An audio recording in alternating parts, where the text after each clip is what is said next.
Hej, mit navn er Peter Linsten, jeg er personlig træner og løbetrænerekspert. I dag sidder jeg herude på Lyngby Atletik bane, en nærmere sagt kunstgræsbane her i baggrunden, hvor jeg vil stille nogle interviewspørgsmål til August, som er fodboldspiller i AB. Og det er nogle interviewspørgsmål omkring Plussport, som er en online træning og testværktøj målrettet til fodboldspillere, som gerne vil være hurtigere og komme i bedre form og samtidig få en bedre løbeteknik. Så lad os bare prøve at kaste os ud i det. Kunne du ikke starte med kort at præsentere dig selv? Jo, jeg hedder August, jeg er 12 år gammel, jeg spiller for AB U13. Ja. Yes. Fedt.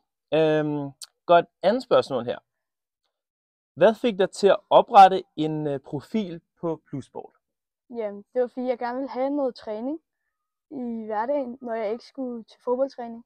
Og så brugte jeg Plussport, og det synes jeg bare virker perfekt. Fedt. Hvad synes du om Plussport brugeroplevelse? Den synes jeg er god. Altså, du kommer ind, det er nemt, du skal bare svare på nogle spørgsmål.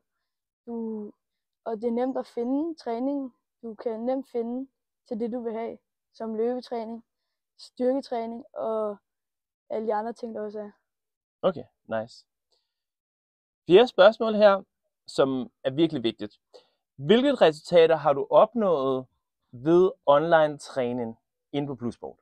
Jamen, jeg er blevet hurtigere og mere eksplosiv. Jeg er blevet hurtigere til at accelerere, når jeg skal op i fart. Og det kan jeg mærke, når jeg spiller fodbold til kampe og træning. Jeg kan mærke, at jeg kan nå meget mere. Jeg kan holde ud længere. Udholdenhed. Ja. Ja, fedt. Nice. Godt. Det sidste spørgsmål, det femte spørgsmål, som er lidt længere i forhold til de andre fire. Hvad vil du anbefale andre fodboldspillere og forældre, som overvejer online træning til deres børn? Ja, jeg synes helt klart, at de skal gøre det. Det er bare godt, synes jeg. Altså, hvis man overvejer det, så synes jeg, man skal gøre det. Så det er nemt at bruge. Ja. Det er nemt i forhold til, at der er træningsprogrammer online, der er styrketræning, der er løbetræning, der er sprinttræning, så du kan både komme i bedre form, du kan samtidig blive hurtigere og samtidig blive stærkere. Ja. Som er i helheden. Ikke? Det er nemt at bruge også.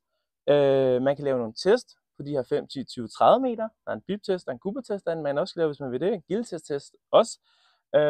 Og så er der det her med at kunne træne online. Nu hopper vi bare lige ud over spørgsmålene, for ligesom at måske lidt nørde det lidt mere. Men hvor mange gange om ugen brugte du det her online, eller bruger det om ugen? Jeg bruger det 2 gange om ugen. Jeg laver noget styrketræning, og så laver jeg noget sprinttræning. Ja, og hvor lang tid bruger du på at træne det, om man spørger? Ja, cirka en halv time. Så 2 gange om ugen er en halv time? Ja. Både sprint og styrke? Ja, cirka. Også fordi, at du spiller til fodbold dagligt til fodbold i AB, så når man er fodboldspiller, så træner man jo meget fodbold. Så det handler meget om at prioritere, hvad vil jeg gerne være god til. Vil jeg gerne være god til at blive hurtigere inden for løb, inden for sprint, så er det vigtigt, at man målretter sig efter det. Og det er jo ret simpelt, fordi de her øvelser, der er derinde, de tager jo 30 sekunder, og når du så har lavet dem, så er du færdig bagefter. Så det er super vigtigt.